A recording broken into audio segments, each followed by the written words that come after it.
I will be gentle with myself. I will be gentle with myself. And I will hold myself like a newborn baby child. I will be tender with my heart. I will be tender with my heart. Tender with my heart. And hold my heart like a newborn baby child. Let me go to the bridge. And I will only go as fast as the slowest part of me feels safe to go. Can you sing that with me? I will only go as fast. I will only go as fast as the slowest part of me feels safe to go. 'Cause now I know I'll be easy on myself. I will be easy on myself. Easy on myself. I love myself like a newborn baby child. Sing that again. It's one of the most important lines. I will be easy on myself. Yeah. Easy on myself. Love myself like a newborn baby child. All right, let's affirm it and say, I am gentle. I am gentle with myself. Gentle with myself. I rock myself like a newborn baby child. I am gentle with myself. So gentle with myself. Rock myself like a newborn baby child. And I hold myself. And I hold myself like a newborn baby child. And I love myself. And I love myself like a newborn baby child.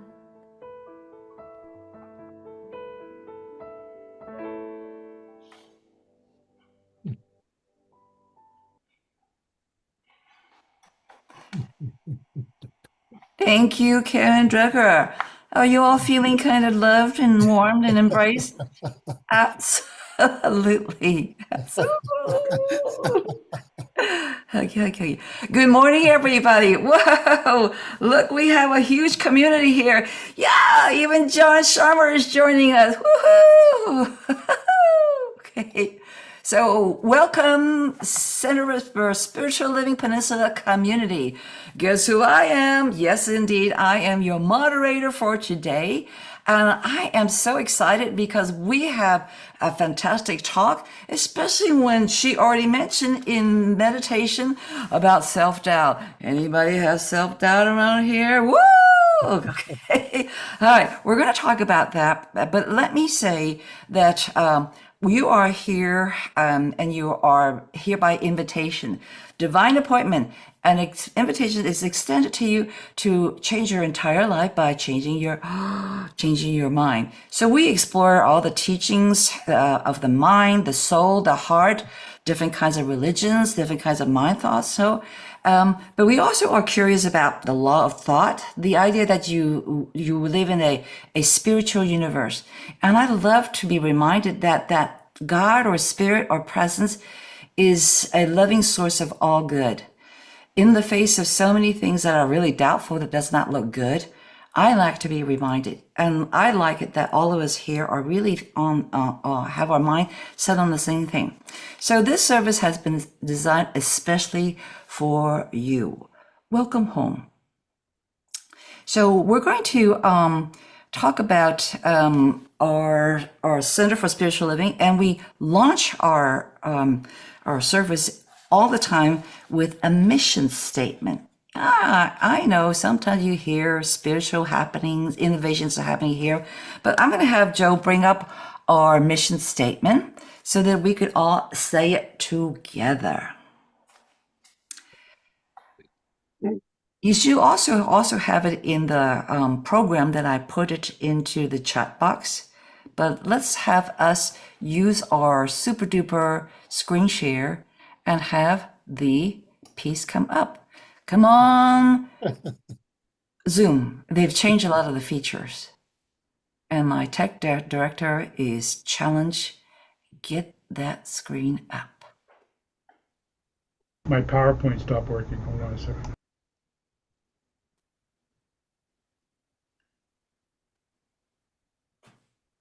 There you go.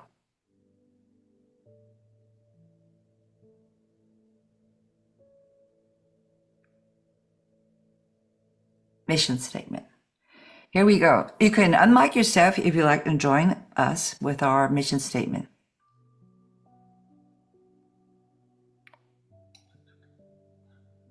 Well, just repeat after me.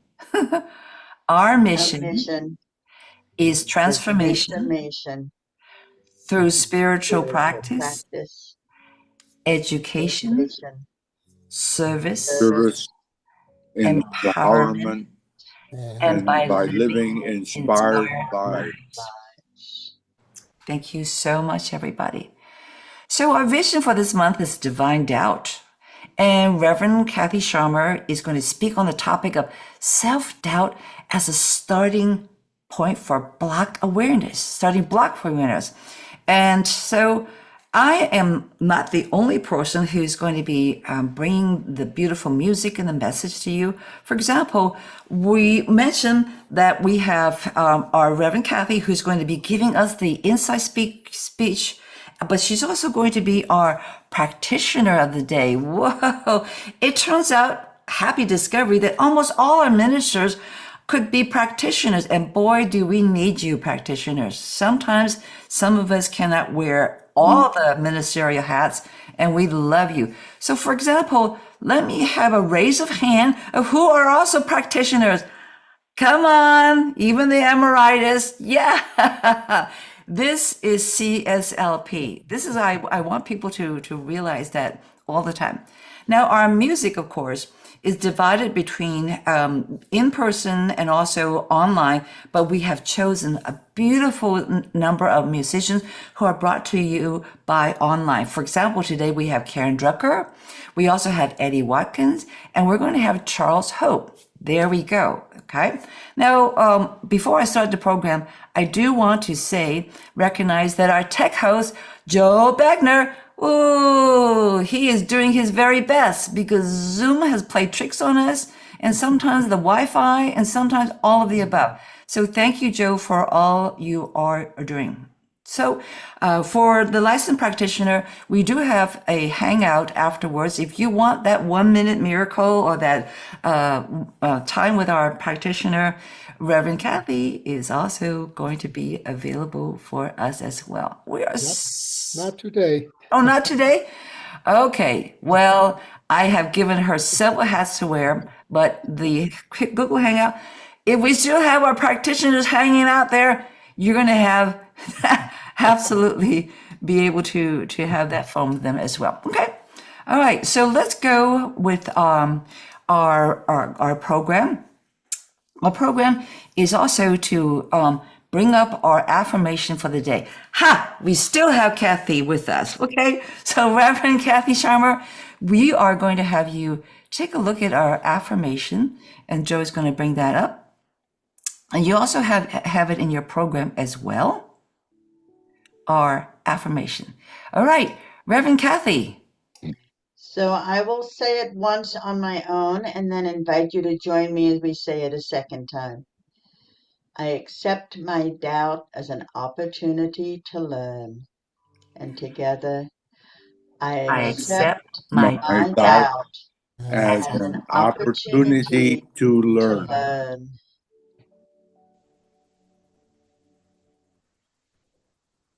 And as we take this message into prayer, knowing that doubt is part of who we are, or we would not be having it. And that the God within is the same as the God without. the one power, the one source, the allness of life. So I embrace those aspects of me that I may have shied away from, looking at my total and full self and blessing all aspects of me, for all of me is divine, as all of you are also divine. And I bless this beautiful interconnectedness of life, which allows each of us to show up in our own unique way, embracing all elements of our humanity in order to experience the depth of our divinity. As I know this, as I hold this truth in my heart, I say thank you, Spirit, the source of all that is, as I let go, letting God be God, as I invite all of you to join me as we say together, and so it is. It is. Mm. So it is. And so it is. Let go. Let God be God. What a concept. So today, as we are looking into the subject of doubt, we want to say sometimes we need to walk away from it. Oh, I think that goes for our music. What do you think? I think I would like to have a music that's called I Walk Away. Oh, okay. So, Tech Chair, let us have Eddie Watkins bring us that song called I Walk Away.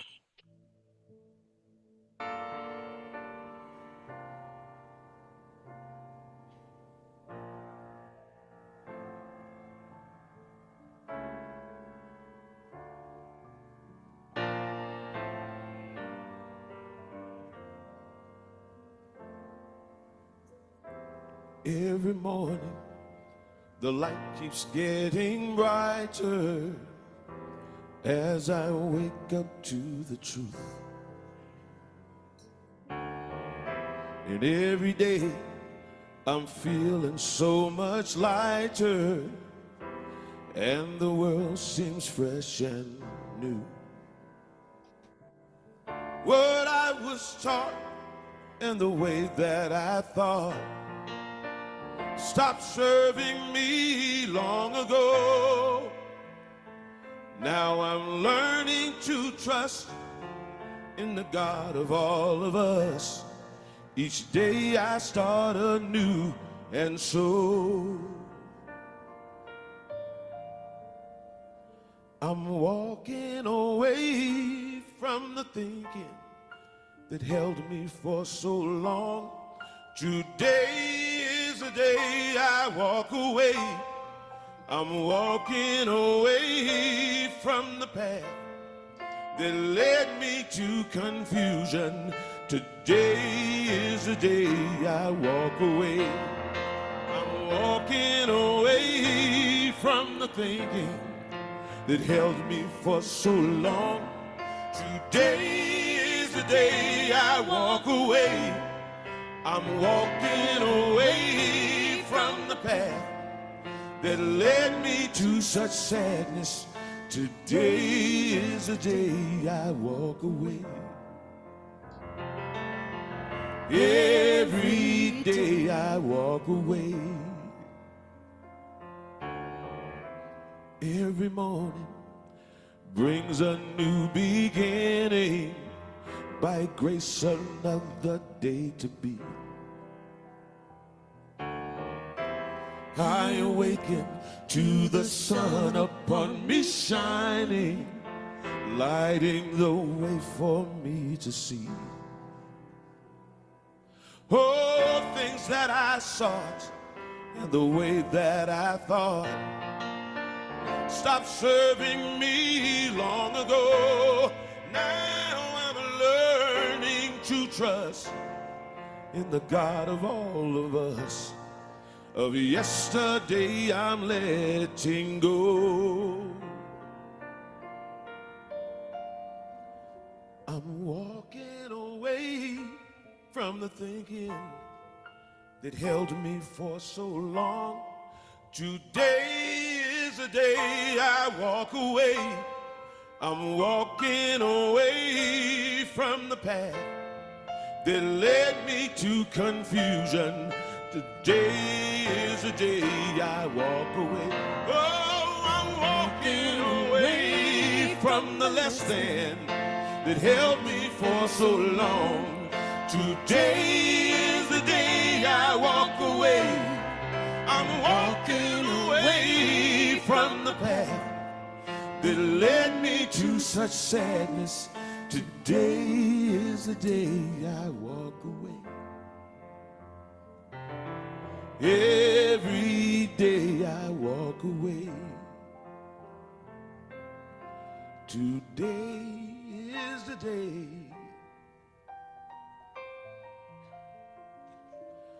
I walk away.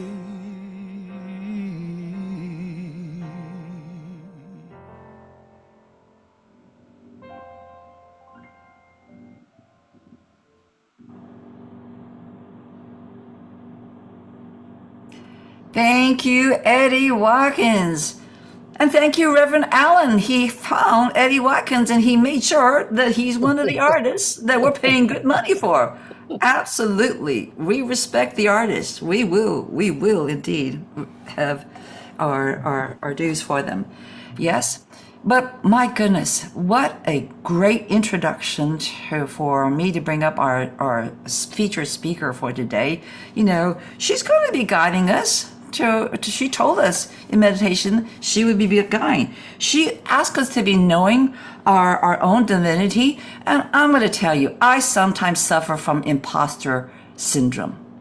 I don't have that divine identity. No, I need for you to bring me back to that person. All right. So the person I'm going to bring up, I have known and even co-ministered some talks with her, especially during Chinese New Year, the year of the horse. Woohoo! Yeah, she's no stranger to CSLP. She has been such a heart of CSLP for so many years. But let me not take over too much of her time. Please help me welcome Reverend Kathy Scharmer. Woohoo! Thank you, Elliot. I always feel so loved when you're the moderator. I don't know why. So thank you very much for that lovely introduction. And thank you, CSL Peninsula, for inviting me back. There's a special soft spot in my heart for CSLP, as Elliot said. I'd been around a while. So yeah, it definitely feels good to be here. And welcome to the month of May. Can you believe that? I mean, it seems like I was just taking Christmas decorations down last week, and all of a sudden the year's almost half gone. It's like, oh my goodness. And as Elliot was saying, this month, for the month of May, we get to explore divine doubt. And we start that with today's topic of self-doubt as a starting block. As we open the conversation on doubt, we explore the relationship we have to our own self-doubts and what the ramifications might be if we let doubt be part of our normal experience. What doubts do I hide?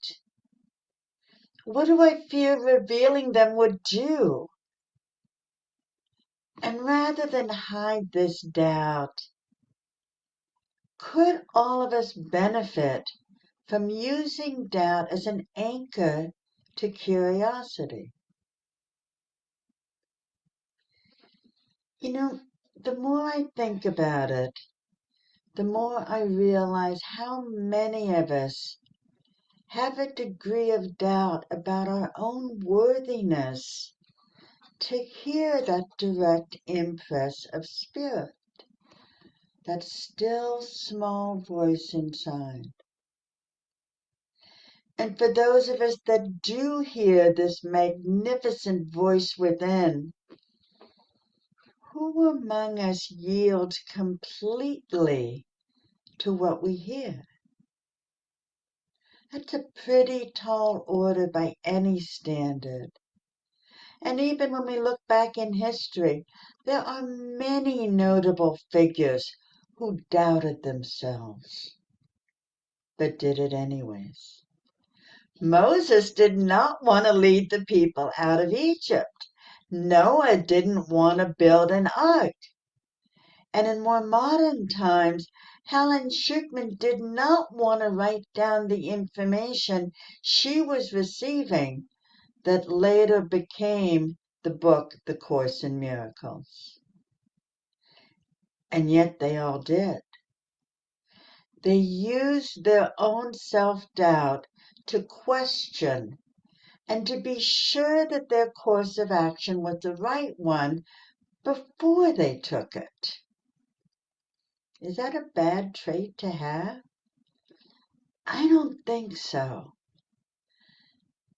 And yet many of us look at our own self-doubt as a negative, as lacking confidence and being unsure of ourselves.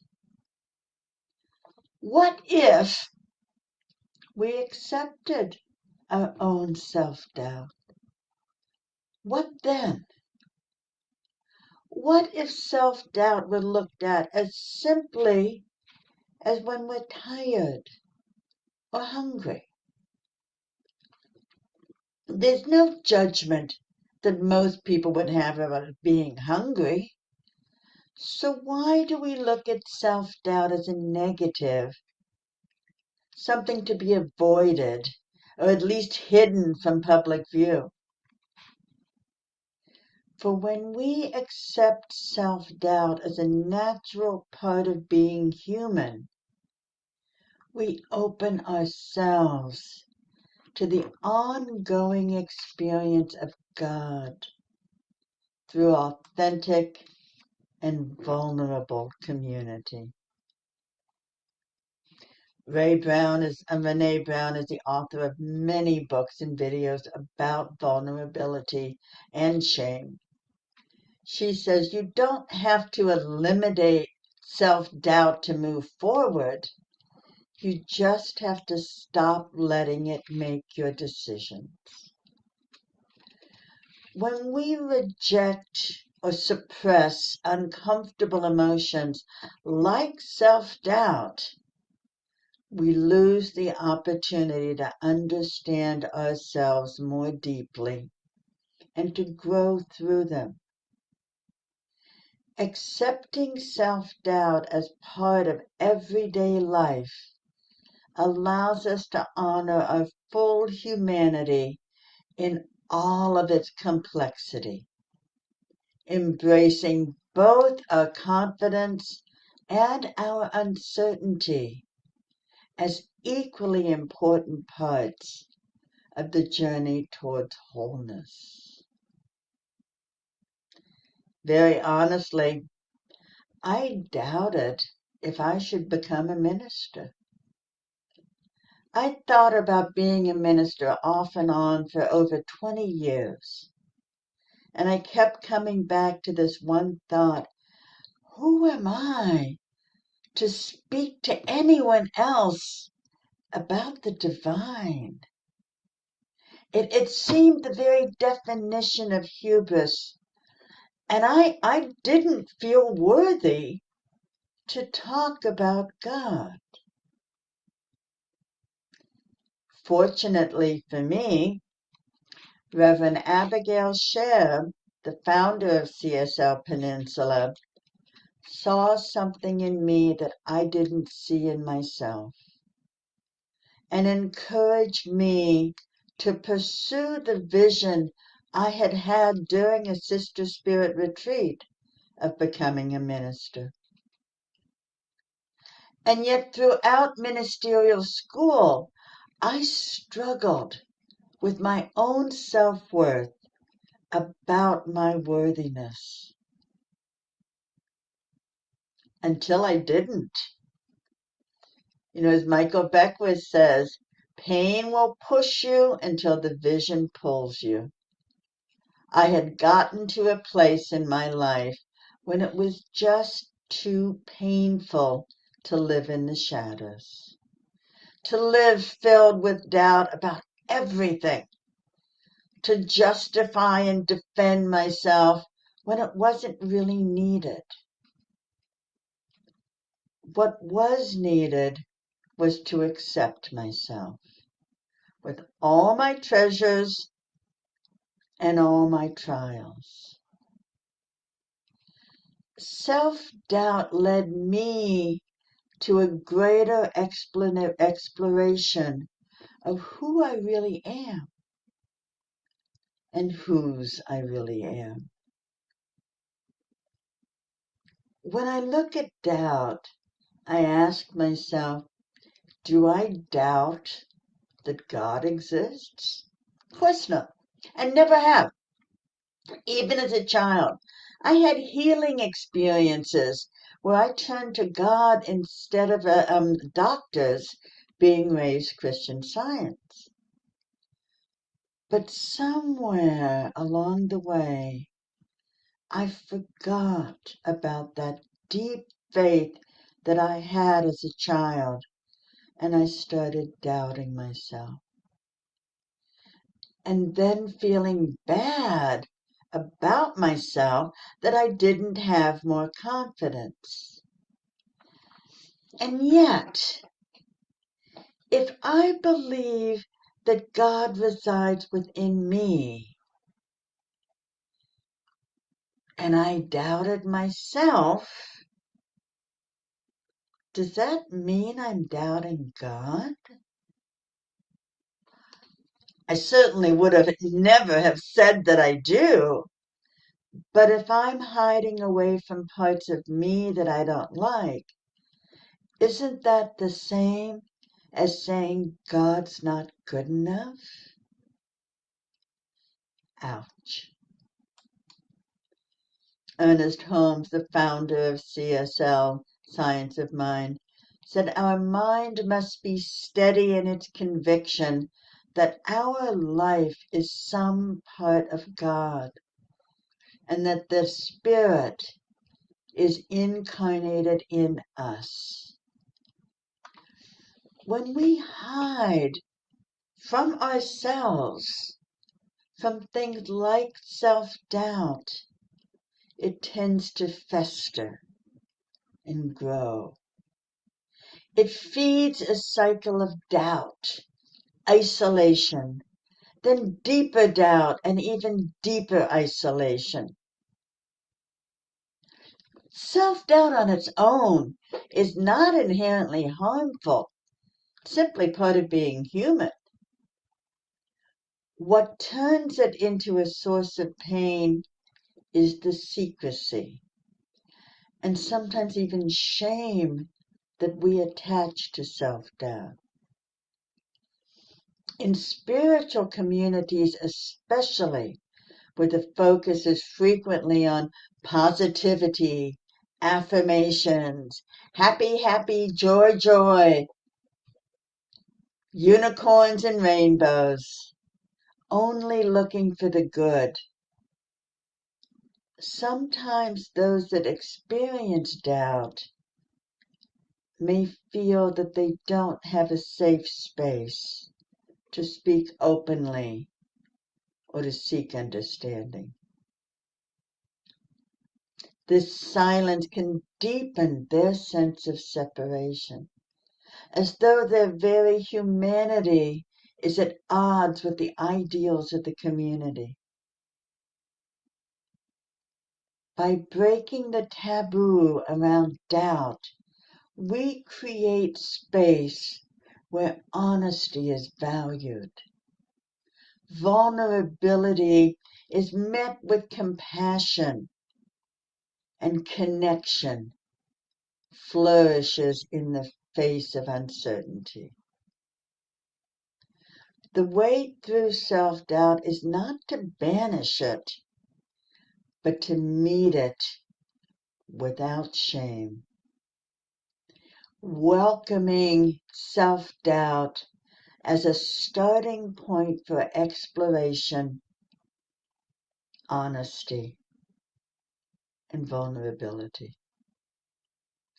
When approached this way, self-doubt can become a doorway to healthy reflection, deeper connection with ourselves and with others. I read a story not too long ago that hit my Facebook page. Maybe it hit yours as well. About an 11-year-old accordion player who appeared on the Ed Sullivan Show years and years ago in the 50s. Imagine an 11-year-old little boy all alone on a stage. The stage lights are blinding him. The studio is filled to the rafters with people.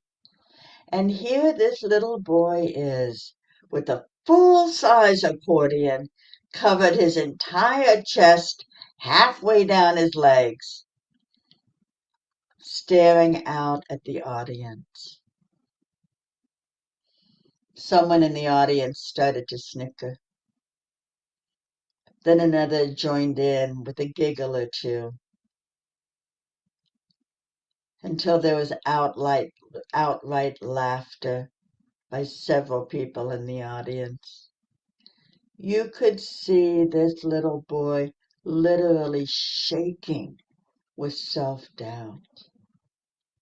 All the hours he must have spent practicing the piece that he was about to play out the window. All the compliments from friends, from family, from school people, gone, lost in his own doubt of his ability to do what he loved. And he felt shamed to even presume to be on the same stage as Ed Sullivan. Who was he to think that he was good enough to be there?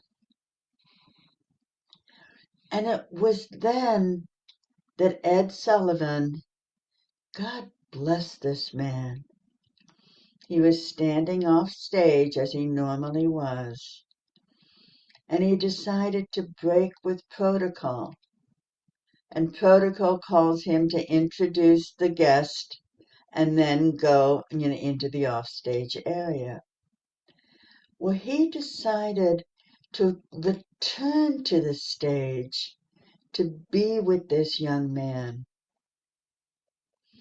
As he approached the little boy, he gently put his hand on his shoulder to reassure him.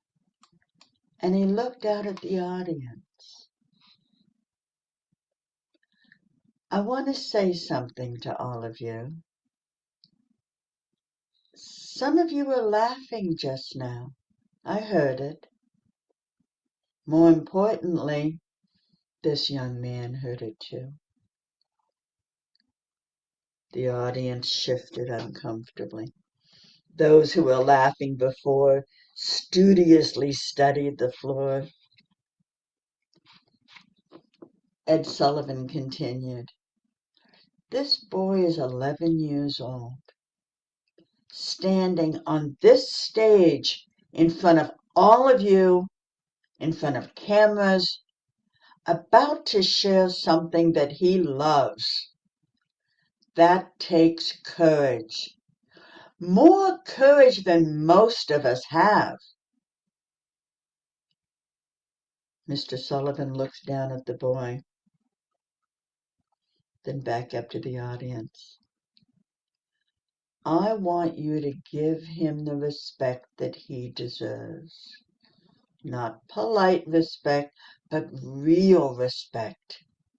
The kind that you would want if you were standing here. Now here was Ed Sullivan, known at that time as the most powerful man in variety television, calling out his own audience for cruelty. Ed Sullivan turned back to the boy and he said, "What's the name of the piece that you're playing?" His voice had gentled, conversational. The boy swallows, whispers, Tarantella, Bella Tarantella. Ed Sullivan nodded. Beautiful choice. My mother used to hum that to me. And Ed Sullivan stepped back to give the boy some space, but he didn't leave the stage. He stood slightly to the side, arms crossed, a silent sentinel. Then he looked down at the boy one more time. Whenever you're ready, take your time. The boy looked up at Ed Sullivan, looked down at this big accordion around his chest, and looked out at the audience, who were now still, raptly attentive to him. He positioned his fingers and began to play. What came out of that accordion was extraordinary. The boy's fingers flew across the keys with the kind of precision that comes from hundreds of hours of practice. The tarantella was fast, joyful, technically complex, not a simple folk song, but a virtuoso piece that required skills beyond his 11 years. The music filled the studio, bright, defiant, alive, and the audience, the same audience that had laughed moments before, listened. Some of them had probably never heard an accordion played at this level. Some had never even taken the instrument seriously, but they were listening now. And as the piece built to its climax, something shifted in the room.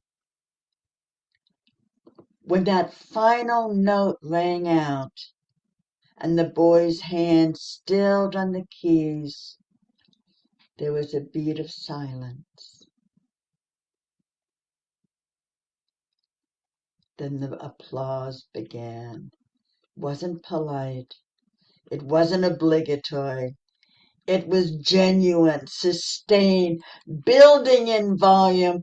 People stood, they cheered, and this boy, this chubby little 11-year-old immigrant kid who had been on the verge of tears just moments earlier, stood taller,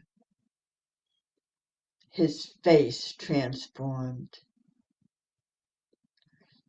The aftermath of that moment rippled in waves no one could have predicted.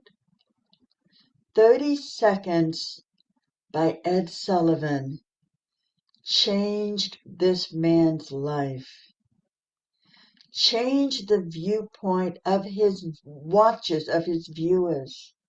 Parents wrote about showing this clip to their children, using it to talk about courage, about dignity. The boy himself, Antonio Moretti, went on to have a long career as musician and teacher, performing in concert halls, on cruise ships, recorded albums, taught hundreds of students. And in every interview he gave, when asked about the turning point in his career, he came back to that night on the Ed Sullivan Show. Not because of the exposure, not because millions of people saw him, but because Ed Sullivan stood next to him when he was drowning in self-doubt and refused to let him go under alone. Ed Sullivan did not have to do that. Moretti said in an interview decades later, Ed Sullivan could have let it happen, could have let the audience continue to laugh, could have let this boy, shaking with self-doubt, be totally intimidated. But he didn't. As Antonio Moretti says, Ed Sullivan saw me, and he decided that I mattered more than keeping the show's protocol. That gift of being seen, of being protected, being told you matter, changed how Moretti understood his own worth. What Ed Sullivan did in 1954 was simple in its execution, but profound in impact. He used his authority to reframe a moment. He took a situation where a child was being mocked and turned it into a situation where that child was being honored. Ed Sullivan did for this young man what Reverend Abigail did for me.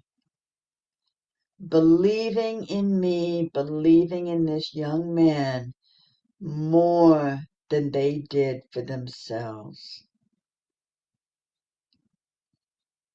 Each and every one of us are manifestations of the one perfect and complete divine. Each of us is also human, and we have the privilege of exploring divine perfection in human incarnation with all its messiness. Self-doubt is normal, an expected part of the experience, not something to be ashamed of or to hide away. Self-doubt gives us the opportunity to explore that doubt and turn it into curiosity, looking deep, leaning into it instead of glossing it over. For when we do that, we may find ourselves more certain of who we are in the end. And in those moments when you may find yourself filled to capacity with self-doubt, not able to see a way out of it, borrow the belief of others. Find the Ed Sullivan and Abigail Share in your life that sees more in you than you can see in yourself. And allow yourself to be the person that God intended for you to be in all the myriad of ways that you show up. Let your self-doubt move you to learn about yourself in new and deeper ways. I invite you in the coming week to practice leaning into what you don't know. Let yourself sit in the unknown with all its doubts and insecurities. Use those emotions to explore your own self in deeper and deeper ways. Eventually, uncovering the divine you that you were born to be. Let us pray.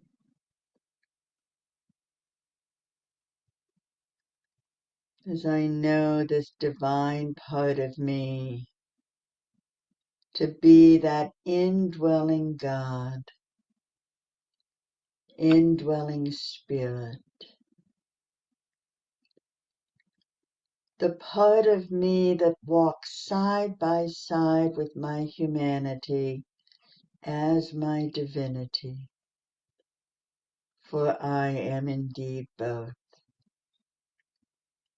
And those times when I doubt who I am, when I doubt whose I am,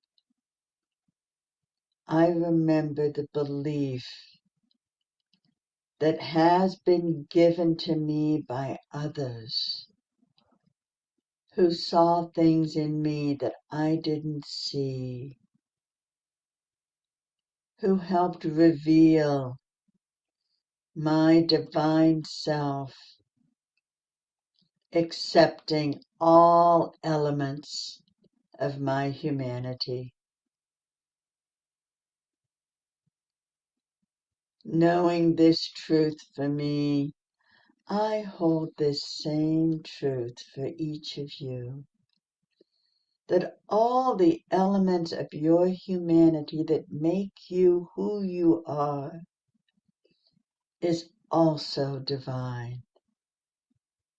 Those self-doubt, self-recrimination, let them launch in you into the discovery of deeper parts of you.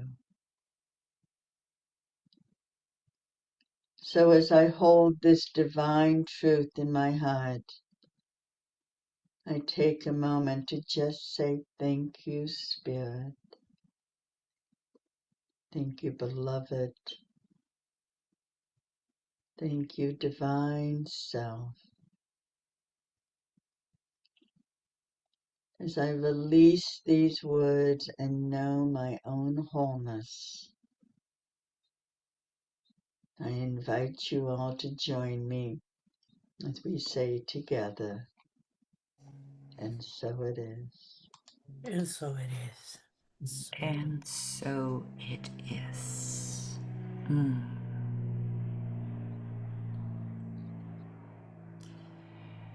And now I invite a beautiful song to follow our beautiful talk. And the song is from Charles Hope.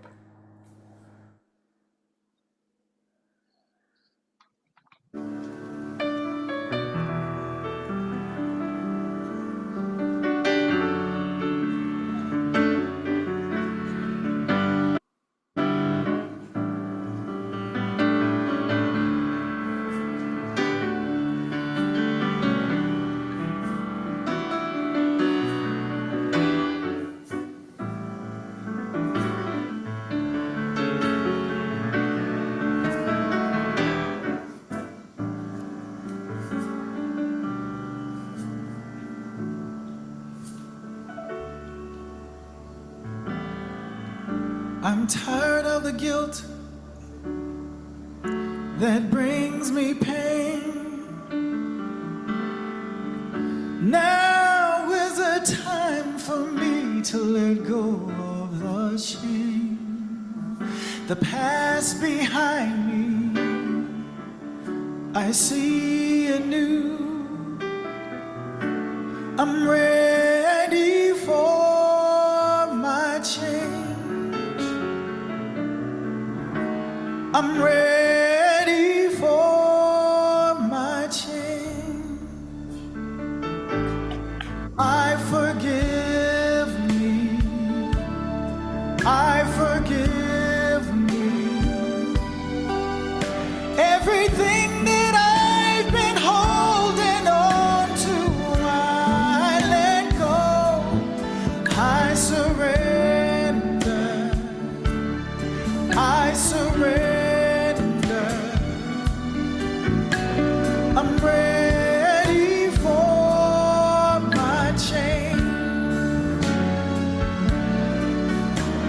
I'm ready for my change.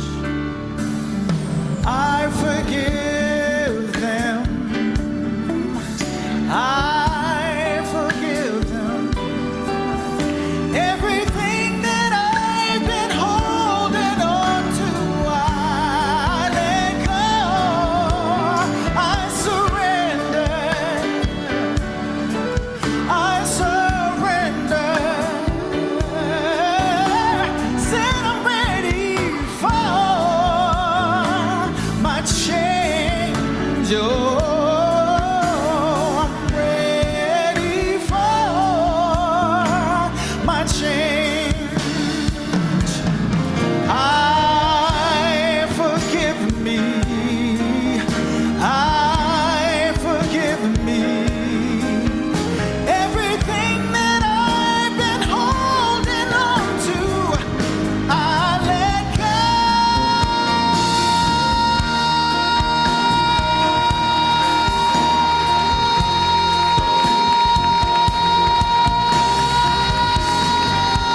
I surrender, yes I do.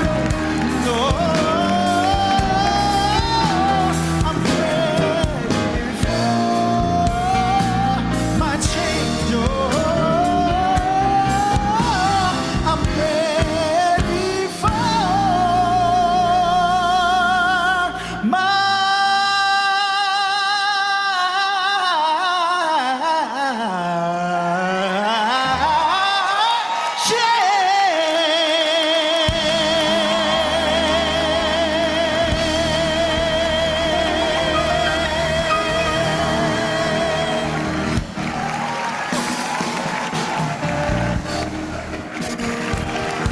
This is Charles Holt. Charles Holt. Come on, Charles. It's our Agape House band. Greg Critchley, Reese Hester, Rob McDonald, Joshua Sklar, Ben Dowling, recent graduate of our practitioner program. Thank you. Give them some love. Charles Holt.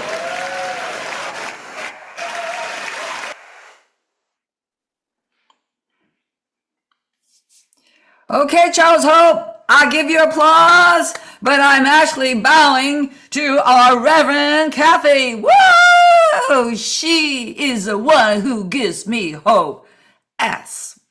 Now, you remember in the beginning of this talk, I said I was filled with self-doubt. I suffer from an imposter syndrome.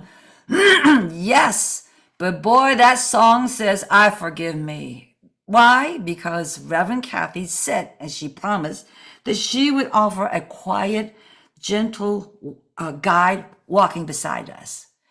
Is that true today? Absolutely. Did you take copious notes? I did. Oh, absolutely. Whoa, there you go. Wow. Yeah, I gotta give a speech tomorrow, and I call it Audience 101. And I hold my audience responsible for the self-doubt that you're creating for me. Where's my Ed Sullivan? I want my Ed Sullivan. Absolutely. Okay. Now we come to the part where if we have gotten something from today's talk, this is our chance to express and give back. How do we give back? Yes, CSLP has several ways of giving. We have our donate button on the website. We also have our PayPal account. We have Zelle, and we have the snail mail as well. So while you're doing that, we're just going to take this moment and play some Karen Drucker music for you to go click on online, because this is an online service, and just really dig into your heart and how much we have gotten from today's talk. So Joe, let's bring Karen Drucker up, and just for this brief moment, allow those of us to find our donate button or PayPal or whatever we need.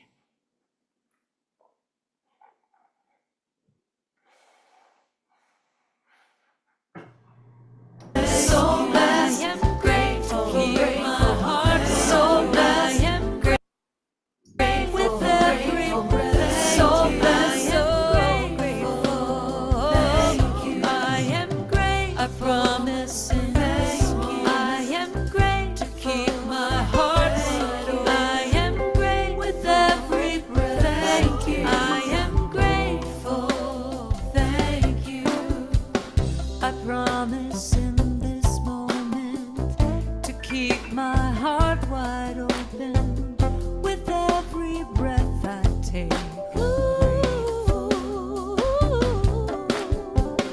I promise in this moment to keep my heart wide open with every breath I take. I'm grateful. I am grateful, grateful. I am grateful.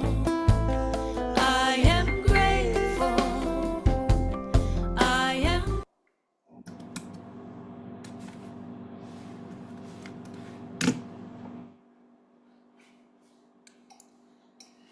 Okay, wonderful. And now we're going to bring up our announcement. So if we have any announcement, this is a really good time to post them. Oh, Reverend Kathy, you have an announcement. Yes, I'm doing an online class for the Wizard of Us, which was actually created by Reverend Abigail and I, back in my days in CSL Peninsula. And it will start the first Thursday in June. I'll send a flyer off to Joe or Linda, so it can be put into the newsletter. But it'll be Thursday evening, 6:30 to 8:30 online, and cost is $99. It's being sponsored by Linda Lundry Starr and Donna Starr up in the Eugene, Oregon Center. Thank you. Wow. I had the privilege of taking that class at the East West bookstore.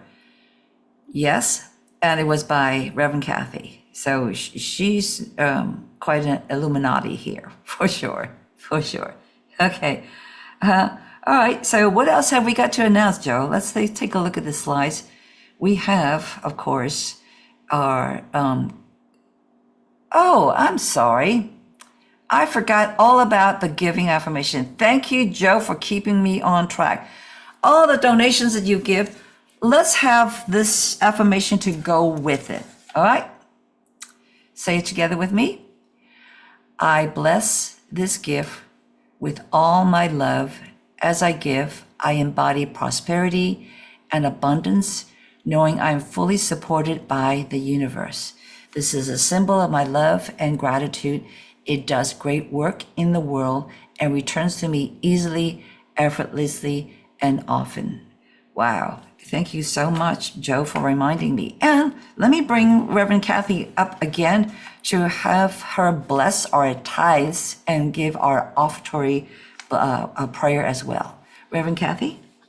So I invite you all to hold your hands up as we take the energy centers from our palms, directing it outward into the universe that we live in, into those that have contributed so generously to CSL Peninsula through reoccurring payments, through selecting the donation button, and sending in checks.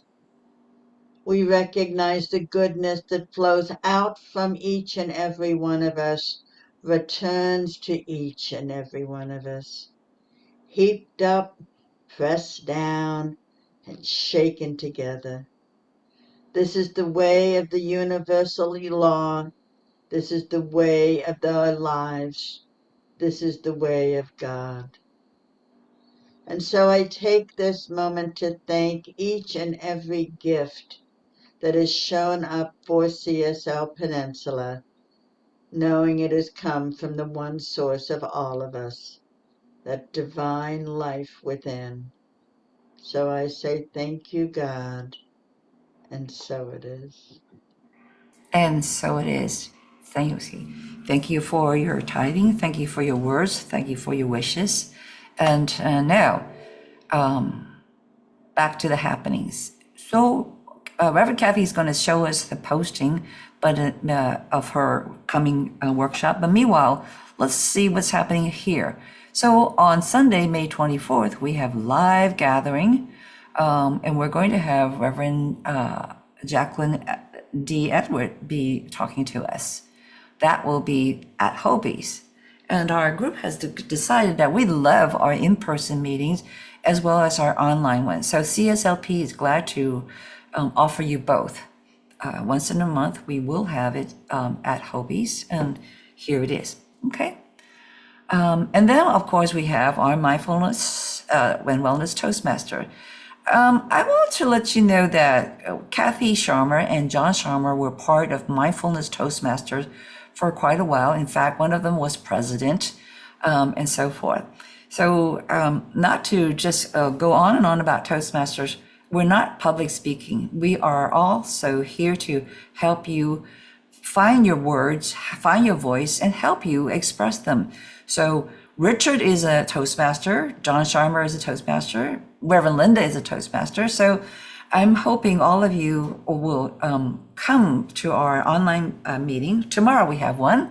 And yes, I'm going to be giving a talk on Audience 101. I'm going to steal a whole bunch of stuff from Kathy's talk. This is what we do. We share, and we also make sure that all of us, our spirits are lifted. Okay. Anything else, Joe? And then we also have Reverend Teresa with her Monday and Friday teaching center at 7 a.m. in the morning. Anything else?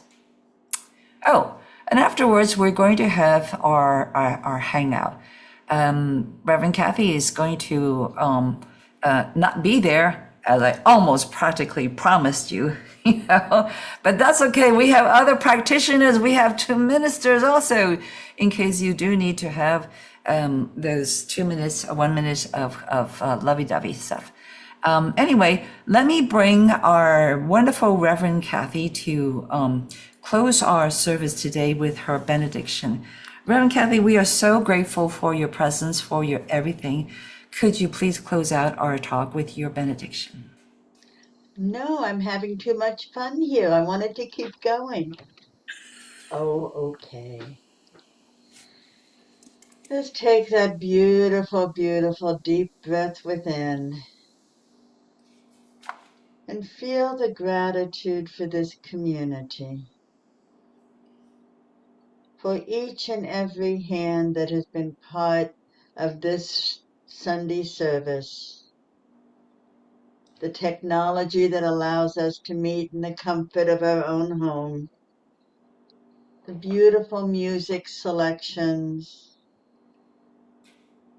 our lovely leadership council, who is managing the finances and keeping the doors of CSL Peninsula open. And as we look at all of these things that each and every one of us have contributed in some way to this service, knowing that that is our humanity, that we embrace with all the divine energy that we have, knowing that we are both human and divine.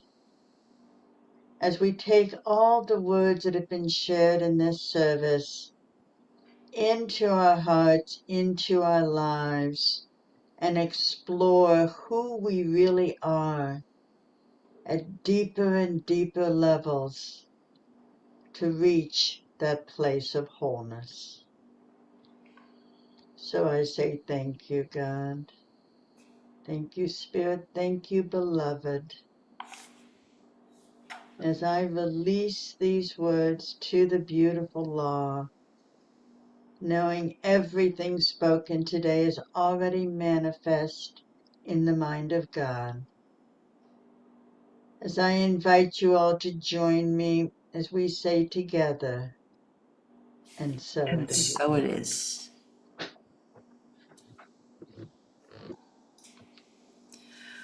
Okay, community, kids, if you are ready, Reverend Allen, when are we going to come back for our spiritual hangout?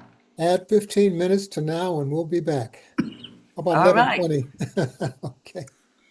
11:20. And thank you so much, Kathy, Reverend Kathy. Thank you for coming too, John. One of the best of Kathy. Great talk.